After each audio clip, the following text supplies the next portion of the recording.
The class of 2012.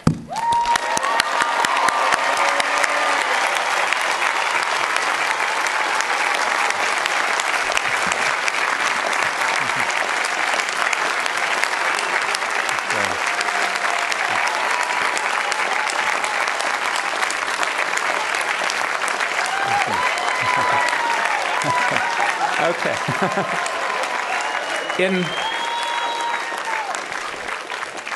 In thinking about my charge to the class of 2012, I kept returning to the voice of someone we lost this year, John Payton, mentioned already by David Murray, a member of the class of 1973, who was a trustee of the college since 2005, and a friend from our first meeting a year earlier.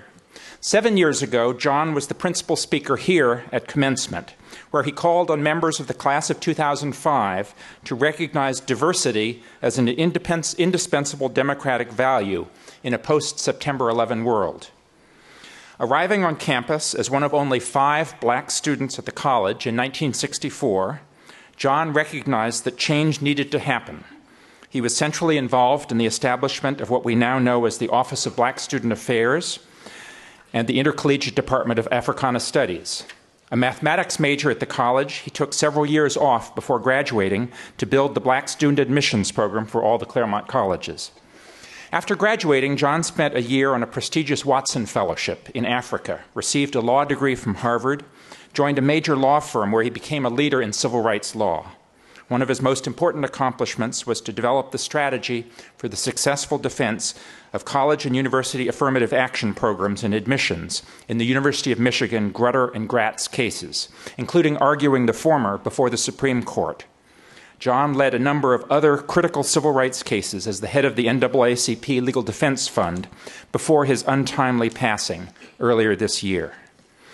I give this biographical background not to single out one particular career trajectory as a model for all of you in the class of 2012, but rather to talk about the qualities that enabled a Pomona graduate to shape a life that made a difference in the world. What can we all learn from this example?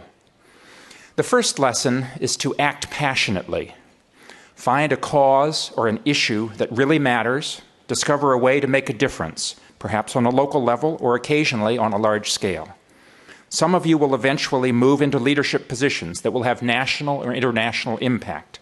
Others will be actors on a more modest scale within your workplace, your families, your circles of friends. John Payton's commitment throughout to justice and equal rights under the law shaped his life. Let your passionate commitments shape the lives of meaning that you will live. The second lesson is to think critically. Think critically about the world around you. Challenge the way things are, imagine how they might be different.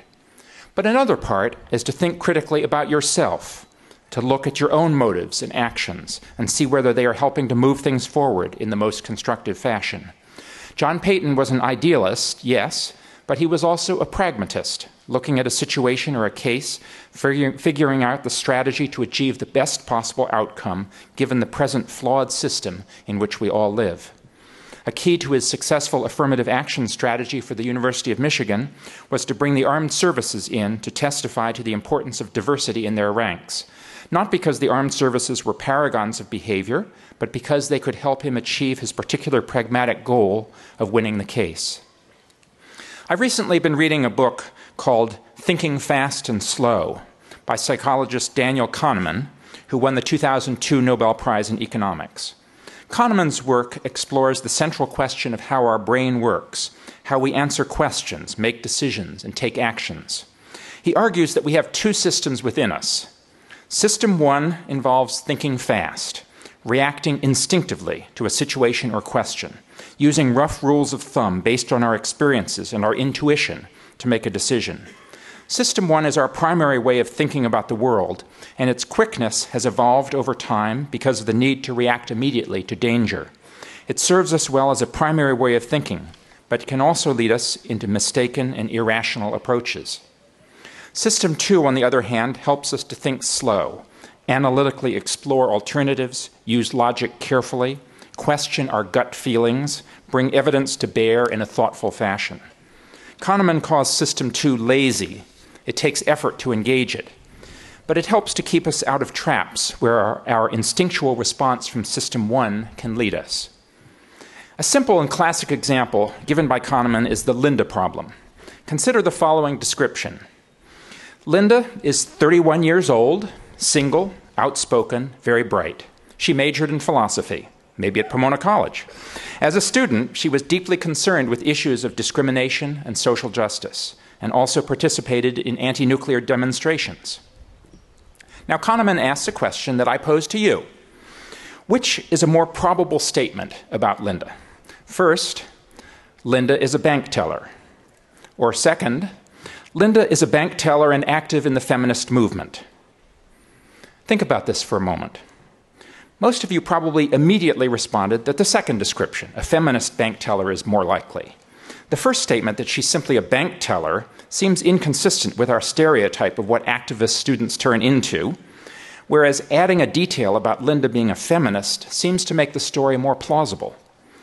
But our instinctive System 1 reasoning is wrong, and a careful System 2 analysis will show, quite simply, that the set of all feminist bank tellers is wholly included in the set of all bank tellers. Specifying that she's a feminist lowers the probability, as my mathematics and computer science colleagues can all attest. So that's a very simple example of the failure of System 1 and the need sometimes to step back and take that extra analytical look at a situation. To be effective in the world, we need to engage both our instincts and our pragmatism, to confront each situation not only by acting passionately in response to our deepest values, but also by questioning our assumptions and thinking critically about our actions and the effects they will have. Issues of immigration law and work authorization documents have been at the forefront over the last year at Pomona College. Commencement is not a time to repeat the whole story, but we all grieve about the unfortunate outcome, the termination of the employment of 17 employees, many of them staff members of long standing at this college. I am proud that members of this community cared enough about the personal impact of these events to question, challenge, and protest the actions that were taken. Here, I wish to ask a few questions about choices that were made by different people around this issue, by myself, by trustees, by members of the community, students, faculty, staff. Were we, in each case, thinking both fast and slow, following our instinctive judgments, but also challenging our own assumptions, reflecting on the consequences of our choices? Most important, how can we ensure that such a situation of personal devastation for the 17 most directly affected will not happen again? What changes can we make within this college in the ways we make decisions and discuss difficult issues to learn from our mistakes? And how can all of us work to change the deeply flawed laws in our country in this arena? Passion and pragmatism, instinct and critical thinking. To make progress on the big issues that face us, we need to bring to bear both systems of our brain and, like our fellow alumnus, the late John Payton, to think fast and slow about how to further change in our world. Thank you, and best wishes.